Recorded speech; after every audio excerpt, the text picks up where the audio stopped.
nangyari sa Garden of Eden at ano ang ahas bago isumpa?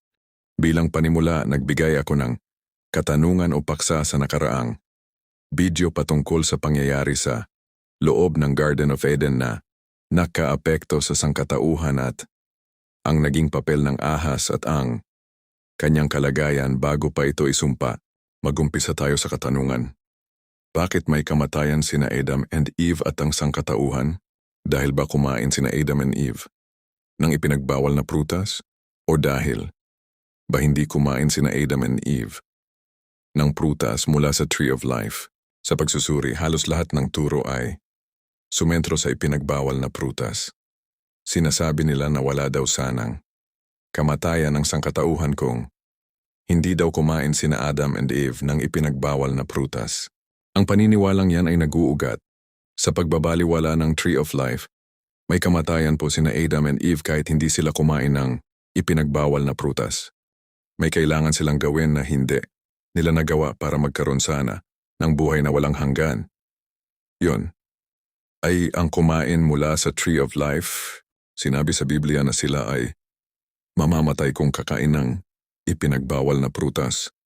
Ngunit wala rin sinabi sa Biblia na sila ay mabubuhay ng walang hanggan kung hindi sila kakain ng ipinagbabawal na prutas.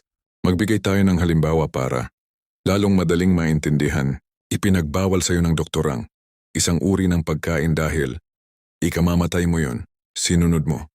Ang doktor, hindi ka nga kumain ng kanyang ipinagbabawal. Ibig bang sabihin, hindi ka na mamamatay?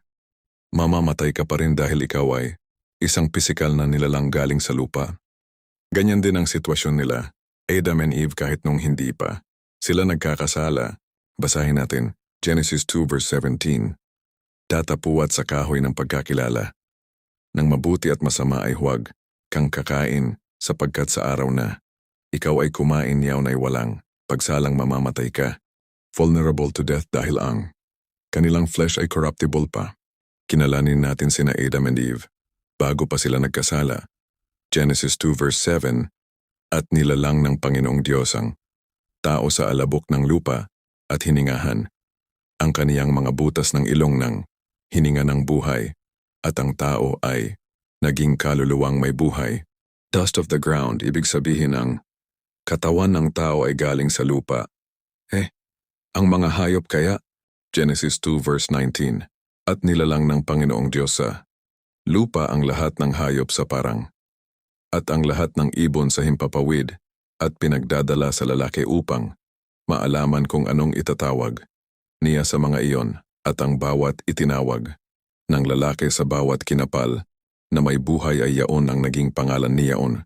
Galing din sa lupa, meaning sila ay physical beings. Patunayan natin na physical being nga sina Adam and Eve, just Genesis 2 verse 16.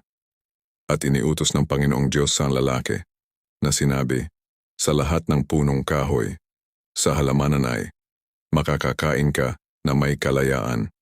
Ibig sabihin physical ang katawan, tingnan din ang pangyayari nung nilikha si Eve. Genesis chapter 2 verse 21. At hinulugan ng Panginoong Diyos nang di kawasang himbing ang lalaki, at siya'y natulog at kinuha ang isa sa kaniyang mga tadyang at iku pinapaghilom ang laman sa dakong yaon. Pinatulog ng ama si Adam. Tapos, kumuha ng isang tadyang at mula. Doon nilikha si Eve. Nung ibinigay na kay Adam ang babae, ano ang sabi ni Adam? Genesis 2 verse 23. At sinabi ng lalaki, ito nga'y buto ng aking mga buto at laman ng aking laman. Siya'y tatawaging babae, sapagkat sa lalaki siya kinuha may buto at laman. Pinatunayan din ng verse na ito na iisang genetic line si Adam and Eve. Ngayon ay alamin naman natin ang kalagayan ng ahas bago siya isinumpa. Ang serpent ay nagsimulang gumapang sa kanyang belly dahil sa sumpa. Ibig sabihin hindi siya gumagapang noong hindi pa isinumpa. Dahil dyan, ipinagpapalagay na ang serpent ay may paa at kamay.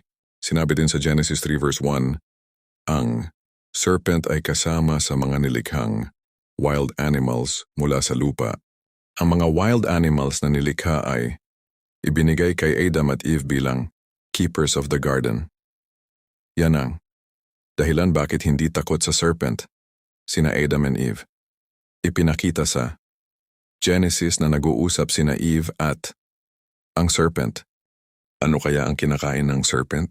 Ayon sa Genesis, ang kanyang mga nilikhang hayop ay fruits and plants. Ang kinakain gaya ni na Adam and Eve, mahalagang tandaan yan para maunawaan ang sumpa sa kanya. Bandang huli, ngayon dahil sa angking talino ng serpent at pagiging malapit niya, kina Adam and Eve siya ang napili ni Lucifer upang isakatuparan ang paglindlang kina Adam.